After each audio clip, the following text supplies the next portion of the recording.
사람들은 누구나 자기가 소중하다고 생각하는 것을 자랑하고 싶어 합니다. 세상적인 사람들이 재물, 권세, 명예를 자랑하는 것과 같은 것입니다. 반면에 온전한 성도는 예수님을 자랑합니다. 왜냐하면 신앙생활은 예수님의 정인으로 살아간다는 것을 의미하기 때문이죠. 그렇다면 그리스도의 정인은 어떤 증거를 해야 될까요? 그 증거는 내가 믿고 의지하는 예수님의 사랑을 증거하는 것입니다. 죄인을 구원하시려고 십자가에서 돌아가신 후 사흘 만에 부활하셨다는 그 사실을 증거하는 것입니다. 문제는 정인의 삶에는 순교와 같은 모진 박해가 따라온다는 것입니다. 계시록 11장 7절에는 정인들이 정언을 마친 후에 무저강에서 올라온 그 짐승에게 죽임을 당하는 그런 모습을 기록해 놓았습니다. 삶의 우선순위에 따라 삶의 자세도 달라집니다.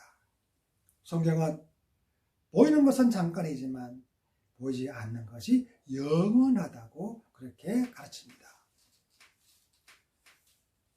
그렇기 때문에 눈에 보이는 세상적인 자랑이 아니라 영원한 생명을 소유했다는 그 사실을 자랑해야 된다는 것입니다.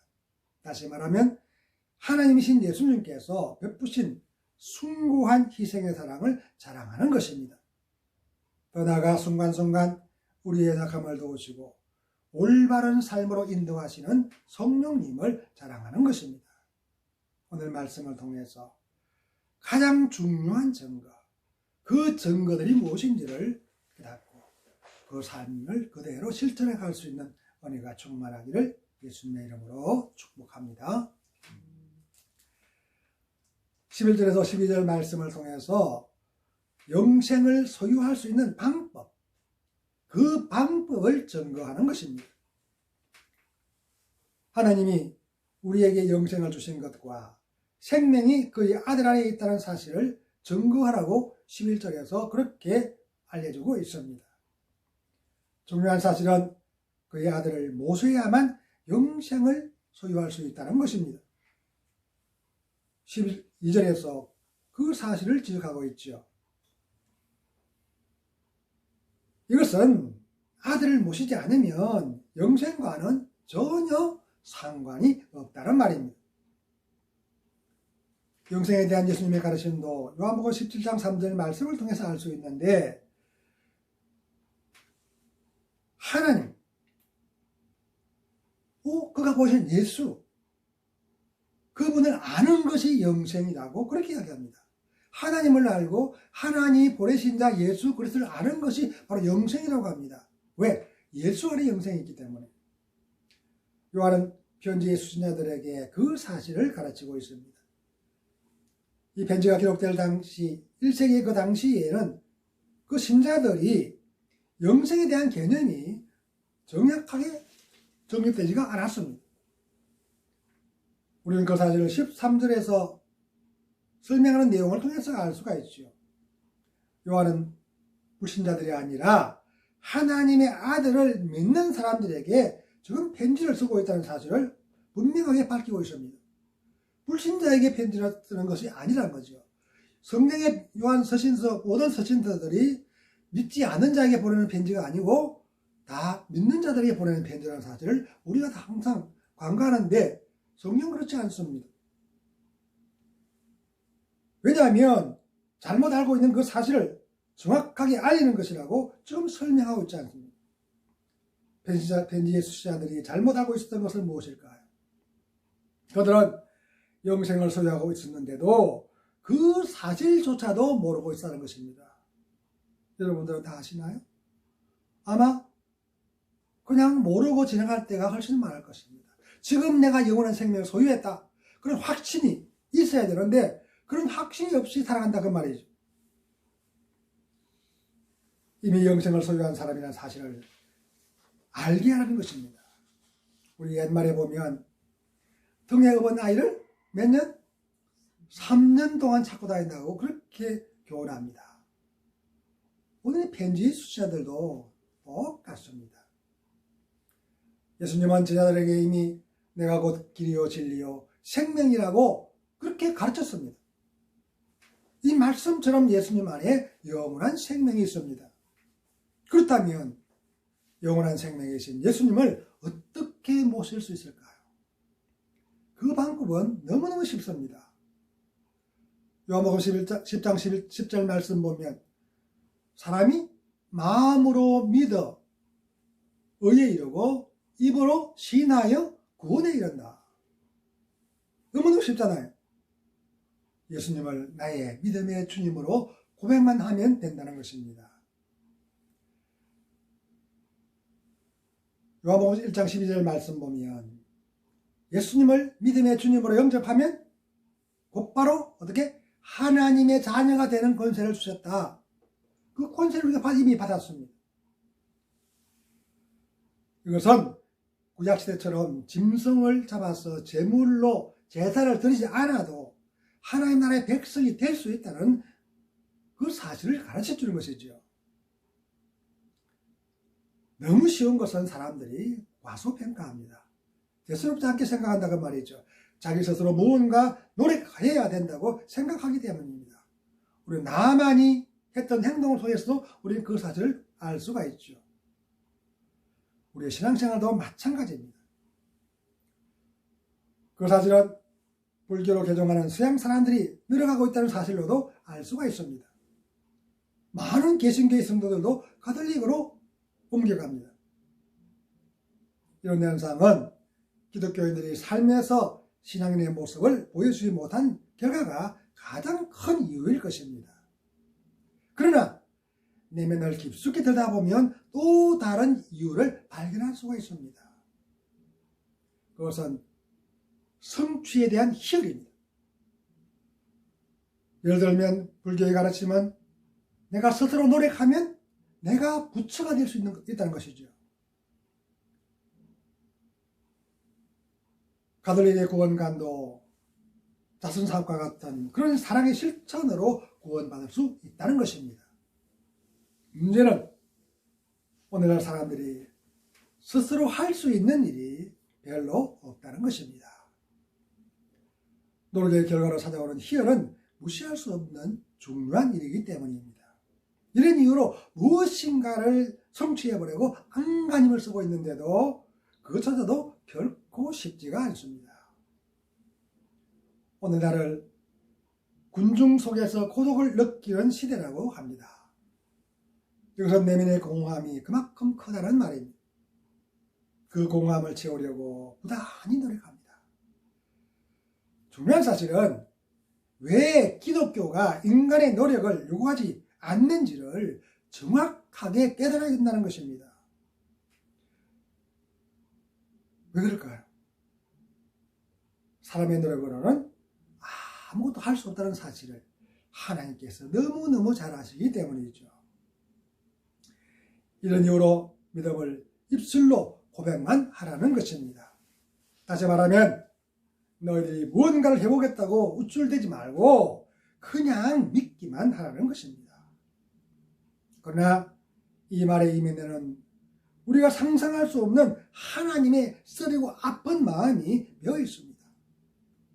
가장 사랑하는 아들이 십자가를 짊어지고 그 고통을 당하면서 죽어가는 그 모습을 바라보는 그 아버지의 심정, 그런 처절함, 이런 하나님의 사랑을 우리가 안다면 구원받는 일이 너무 쉽다고 과소평가할 수는 결코 없을 것입니다. 그렇게 쉽게 얻을 수 있는 햇빛이나 공기, 이런 물 같은 것은 우리가 살아가는 데 가장 중요한 것들입니다. 예수님을 주님으로 모신 우리는 영생도 이미 소유했습니다. 그렇기 때문에 우리의 우선순위 첫 번째는 하나님이 되어야 되고 예수님이 되어야 되고 성령님이 되어야 되는 것입니다. 우리가 증거해야 할 사실도 영생을 주시는 분이 하나님이라는 사실을 우리가 증거해야 된다는 것입니다. 예수님은 지금도 우리의 마음의 문을 두드리고 있습니다. 그러나 내가 문을 열지 않으면 예수님은 내 안으로 들어오시지 않습니다. 그렇기 때문에 나의 마음의 문은 누가? 내가 열어야 돼. 내가 열지 않으면 예수님과는 같이 살아갈 수가 없다는 거죠. 내가 마음의 문을 열고 주님과 같이 하면 우리는 영원한 생명을 유지할 수 있는 그런 하나님의 사람이 되는 것입니다. 특히 그리스도인들은 첫 번째처럼 예수 그리스도의 보혈을 흠뻑 받아들여야 합니다.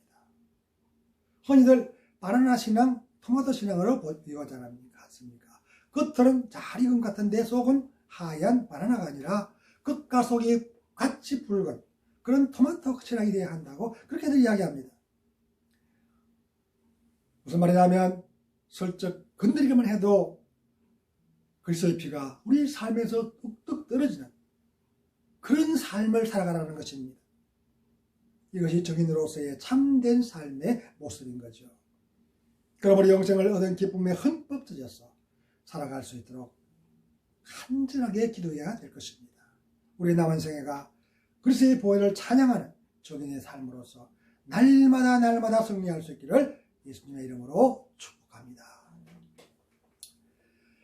13절에서 17절 말씀을 통해서 구해야 할 것과 구하지 말아야 할 것, 그것을 증거하라는 것입니다.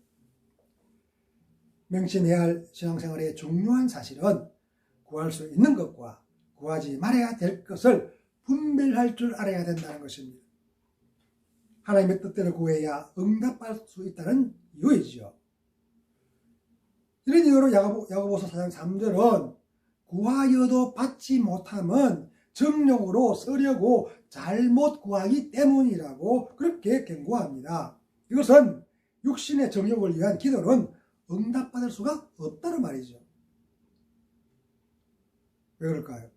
하나님의 뜻을 벗어났기 때문입니다. 오늘 16절에서 그 사실을 지적하고 있습니다. 사망에 이르는 죄와 이르지 않는 죄가 있다는 것입니다. 그렇다면 사망에 이르는 죄와 사망에 이르지 않는 죄를 우리가 분별할 줄 알아야 되겠죠. 먼저 사망에 이르지 않는 죄는 우리가 순간적인 실수로 짓는 일반적인 그런 죄를 말합니다. 이런 사람들을 위해서 기도하면 그 기도를 들어주시겠다고 오늘 약속하십니다. 죄를 지은 형제에게 기도하는 것은 굶주리고 목마른 사람에게 먹을 양식과 마실 물을 제공하는 사랑의 실천과 같다고 요한일서 3장 10절은 그렇게 알려줍니다. 사랑의 실천과 함께 드려지는 기도는 응답이 보장됩니다. 왜냐하면 중개의 기도를 통해서 죄를 범한 형제가 자기의 잘못을 뉘우치고 회개할 것이기 때문입니다. 그 결과는 죄를 용서받고 생명을 소유하는 것으로 나타납니다. 온전한 사랑이 발휘하는 위대한 능력을 발휘할 수가 있는 것입니다. 예수님께서도 가르치신 양과 염소의 비유를 통해서도 우리는 그 사실을 알 수가 있습니다. 양과 염소의 구분은 아주 간단하지 않습니까? 가장 작은 형제에게 사랑을 실천했는지 실천하지 않는 자에 따라서 양으로 염소로 그렇게 분리된다고 그렇게 성경은 알려놓았습니다. 그런데 우리는 그 결과를 보고 경악할 수밖에 없습니다. 예수님은 작은 형제에게 하지 않은 것이 자기에게 하지 않는 것이고 작은 형제에 한 것이 자기를 사랑한 것과 같다고 그렇게 말했습니다. 그러면서 양은 어떻게 합니까? 영원한 생명의 나라로 들어갑니다. 반면에 염소는 영원한 불못에 듭니다. 심판에 듭니다. 영벌, 영생과 영벌. 왜 우리가 이웃에게 사랑을 베풀 수밖에 없는지를 분명하게 알 수가 있는 거죠. 기도를 했는데도 용서받지 못하는 죄도 있다고 오늘 성경은 그렇게 알려줍니다. 그 죄는 사망에 이르는 죄라고 그렇게 설명하고 있죠. 그 죄를 위해서는 구하지도 말라고 경고합니다. 그러면 그 죄가 어떤 죄일까를 우리가 분명히 알아야 되죠. 하나님은 아예 구하지도 말라고 경고하시는 그 죄라고 설명하고 있습니다. 이것은 하나님을 완전히 배신하는 것이죠. 다른 말로는 성령을 회방을 한 죄. 당시에는 외교나 즉 그리스도 또한 거짓 교사들의 교훈을 따르는 죄를 지칭합니다. 이 요한일서가 기록될 당시의 상황에서는 바로 그런 것들이죠. 다시 말하면 본질적으로 하나님의 자녀로서의 삶과 부합되지 않는 죄들, 그런 죄를 짓는 자들. 편지가 기록될 당시에는 많은 이단들이 활개치고 있었습니다. 이단들의 유혹에 넘어가 하나님을 배신하고 그리스도인의 삶을 거부했던 사람들이 많았던 거죠. 그 사람들을 위해 저는 기도하지 말라는 것입니다. 이것은 그들이 더 이상 회복될 수가 없다는 말이죠. 하나님은 철저하게 거짓 교사와 이단의 유혹을 경계하셨습니다. 그런데도 이단들의 유혹에 넘어가 하나님을 배신하고 말았던 것입니다. 오늘날도 이단의 유혹에 넘어가는 사람들이 수도 없이 많습니다. 당시에 성행했던 거짓 교사들의 교리인 영지주의에 대한 바른 지식도 우리가 반드시 알아야 할 필요가 있습니다. 오늘날에도 잘못된 신앙관으로 하나님의 뜻을 곡해하는 사람들이 허다하기 때문입니다. 영지주의는 영적인 세계와 물질 세계를 완전히 분리합니다. 그뿐만 아니라 영은 거룩하고 물질은 속되다고 그렇게 가르쳤습니다. 이런 이유로 육신적인 타락은 상관이 없다는 것입니다. 우리의 영만 거룩하면 구원은 자연스럽게 따라온다는 것입니다. 구원파들이 주장하는 교리 중에도 바로 이런 것들이 있는 거죠. 영적으로만 거룩하면 구원될까요? 구원받을 수 있을까요? 히브리서 6장 4절 이하의 말씀 보면 우리가 성령의 은혜를 맛보고 그 하나님의 능력을 그렇게 발휘한 사람들에게도 다시 타락할 수 있다고 그렇게 경고하는 말씀은 과연 어떤 말씀입니까? 우리의 영과 육이 다 거룩해져야 되는 것이죠. 더구나 구원을 신화론적으로만 이해했습니다. 그리스도의 인격과 사역을 그 중요성을 아예 평가절하했습니다. 더 나아가 그리스도의 구원을 부인하게 만들었습니다. 그들의 구원은 죄로부터의 구출에게보다는 자기 실현에 달려있었기 때문입니다. 그냥 명상을 하고 그렇게 기도를 하면 영이 거룩해져서 자연스럽게 구원에 이른다고 그렇게 생각했다는 것입니다. 그러므로 그리스도의 인격과 사역의 중요성을 부인하는 교훈을 추종하는 사람들은 하나님의 심판에서 결코 벗어날 수가 없습니다. 이단들의 가문이 있으래 결코 유혹되지 말아야 될 분명한 이유가 여기에 있습니다. 신앙생활에서 체험할 수 있는 것이 기도의 능력입니다. 연약한 우리는 실수할 수 있습니다. 누구나 실수할 수 있죠. 간과하지 말아야 할 사실은 실수로 인한 죄는 하나님께서 용서하신다는 것입니다. 그렇다고 날마다 죄를 부자 먹듯이 계속 죄를 지으면 될까요? 결코 그렇지 않습니다. 같은 죄를 짓지 않기 위해서 날마다 부단히 노력하고 자신을 쳐서 복종시켜야 그 죄를 다시 짓지 않는 걸. 하나님은 우리의 연약함을 너무나 잘 아시기 때문에 성령님을 통해서 우리를 도우십니다. 우리가 마땅히 빌바를 알지 못할 때에도 우리 대신 간구해 주신 분이 성령님이라고 로마서 8장 26절은 알려줍니다. 우리는 이런 소망을 가지고 하나님께 구할 것을 제대로 구해야 된다는 것입니다. 구하는 것마다 응답받는 놀라운 은혜를 체험하게 될 것입니다. 특히 세상적인 것을 구하는 것이 어린 신앙이 아니라 하나님의 나라와 그의 의를 먼저 구하는 성숙한 성도들이 되시기를 주님의 이름으로 축복합니다. 그 결과는 삶의 여정에 필요한 것들을 때를 따라 채워주시는 은혜로 나타날 것입니다. 우리 남은 생애가 응답의 열매들이 풍성하게 맺히는 그 기쁨으로 충만해지시기를 주님의 이름으로 축복합니다. 18절에서 21절 말씀을 통해서 심판당하지 않는 방법을 증거하는 것입니다. 심판당하지 않으려면 자신을 우상들로부터 지켜야 됩니다. 21절 말씀에서 그 사실을 알 수 있는데 21절을 우리가 직역을 해보면 작은 아이들아 너희는 너희 자신들을 우상들로부터 지키라는 그런 말입니다. 이것은 우상들로부터 자신을 지키지 않으면 심판당할 수밖에 없다는 거죠. 여기서 우상은 앞에서 언급했던 것처럼 영지주의를 가르칩니다. 문제는 자신을 지키기가 말처럼 쉽지가 않다는 것입니다. 우리는 너니 세상 만사가 마음먹기에 달렸다고 그렇게 말을 합니다. 그런데 내 마음으로 내가 내 마음을 지킬 수가 있나요? 결코 지킬 수가 없습니다. 자기의 마음을 다스리는 것이 얼마나 어려운지를 성경도 분명하게 지적합니다. 잠언서 16장 32절 말씀 보면 노하기를 드디하는 자는 용사보다 낫다. 자기의 마음을 다스리는 자는 성을 빼앗는 자보다 낫다. 이 말이 무슨 말일까요? 용사는 아주 강력한 힘을 가진 그런 군사지 않습니까? 또 성을 빼앗는다는 것은 그렇게 쉽게 빼앗기지 않습니다. 수많은 사람들이 죽음을 통해서 하나의 성을 빼앗지 않습니까?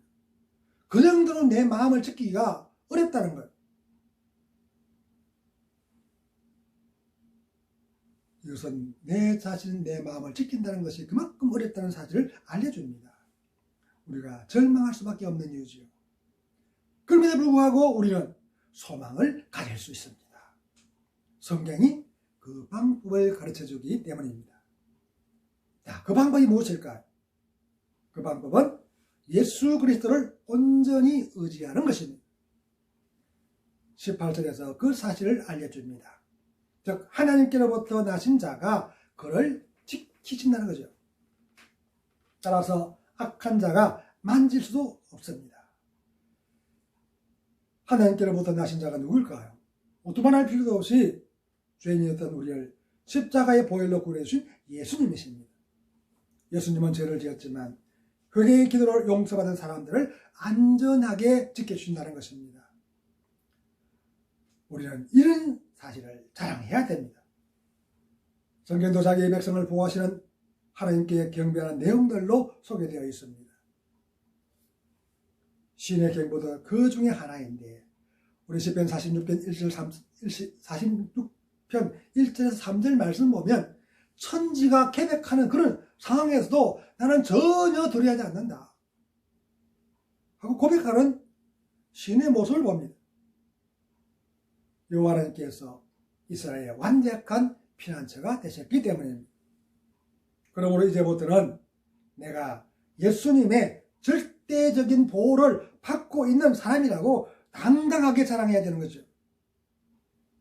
성도는 악한 자가 만지도 못하도록 예수님께서 지켜주신다는 사실을 믿음으로 고백해야 됩니다. 왜 그럴까요? 정인으로서 반드시 지켜야 할 도리이고 의무이기 때문입니다. 예수님은 십자가에서 물과 피를 다 쏟으시고 죄악에 사로잡혀 영원히 죽을 수밖에 없었던 우리를 구원해 주셨습니다. 그뿐만 아니라 악의 세력들로부터도 안전하게 지켜주시겠다고 오늘 약속하십니다. 우리의 입이 열릴 때마다 이런 사실을 자신 있게 적용해야 되는 것이죠. 중요한 사실은 영을 분별할 줄 아는 그런 능력이 필요하다는 것입니다. 왜 그럴까요? 우리가 영을 잘못 분별하면 사탄의 속성임을 하나님의 음성으로 착각하기 때문입니다. 많은 사람들이 하나님의 음성을 들었다고들 그렇게 말하지만 절반 이상은 다 그것이 사탄의 속성입니다. 다행스럽게도 영을 분별할 수 있는 방법을 19절과 20절에서 가르칩니다. 그 방법은 오직 하나님의 아들이신 예수님으로만 가능하다고 그렇게 설명합니다. 20절에서 그 사실을 알려주죠. 예수님께서 우리에게 지각을 주셔서 참된 자를 알게 하신다는 것입니다. 예수님께서 우리에게 지각을 주시면 우리가 참된 자인지 거짓된 자인지를 분별할 수 있다는 거죠. 악한 영인지 성령인지를 분별할 수 있도록 영적인 지혜를 주셨다는 말입니다. 성경은 예수님이 참 하나님이시고 영생이라고 가르칩니다. 이런 이유로 그 안에 있으면 심판당하지 않는 거죠. 우리가 어디에 소속되어 있는지, 있어야 하는지를 우리가 분명하게 알 수가 있습니다. 왜 그럴까요? 소속 여부에 따라서 심판당할 수도 있고 심판당하지 않을 수 있기 때문입니다. 광고하지 말할 사실은 우리가 심판당하지 않는 방법을 이미 알고 있다는 것입니다. 문제는 머리로는 잘 아는데 실천하지 않는 것. 그래서 그냥 아는 것으로만 끝나버린다는 것입니다. 이런 이유로 성경은 아는 것도 중요하지만 행하는 것이 훨씬 더 중요하다고 가르칩니다. 특히 하나님은 우리를 선택하셔서 하나님 나라의 백성으로 삼아주셨습니다. 우리를 이렇게 하나님 나라의 백성으로 삼아주신 뜻은 우리를 통해서 이런 사실들이 하나님을 알지 못하는 사람들에게 전해지도록 하려는 것입니다. 이런 이유로 성경은 하나님께 가까이 할 뿐만 아니라 피난처로 삼아야 복을 받는다고 시편 73편 28절은 알려줍니다. 그러므로 하나님 안에 있을 수 있는 것만으로도 큰 복으로 여겨야 되는 거죠. 다윗은 시편 23편 6절 말씀에 통해서 여호와의 집에 내가 영원히 살고 싶습니다. 그렇게 고백했습니다. 그곳은 세상에 어떤 것도 침범하지 못하는 곳이기 때문이죠. 그는 영원토록 하나님의 보호를 받으면서 평화를 누리고 싶었던 것입니다. 그런데 예수님이 우리에게 세상이 줄 수 없는 평안을 주셨습니다. 더구나 그 예수님은 세상도 이겼다고 당당하게 선포하십니다. 요한복음 16장 33절 하반절 말씀 보면 세상에서는 너희가 혼란을 당하나 담대하라 내가 세상을 이겼다. 세상을 이기신 그 주님 안에 있으면 사망이 우리를 어떻게 할 수가 없다는 것입니다. 더 이상 염려할 필요가 없습니다.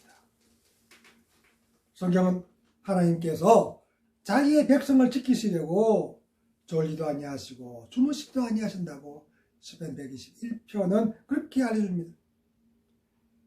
하나님을 가까이 하면 하나님이 우리에게로 가까이 다가오신다고 하는 야고보서 4장 8절의 말씀도 우리가 명심해야 됩니다. 내가 하나님께로 가까이 나가야 하나님이 가까이 다가오신다는 거죠. 하나님과의 친밀한 관계가 심판당하지 않는 유일한 방법이기 때문입니다. 우리 남은 생애가 정인의 사명을 충실하게 감당하셔서 영원한 생명의 나라에서 별과 같이 빛나는 그런 주인공들이 되시기를 예수님의 이름으로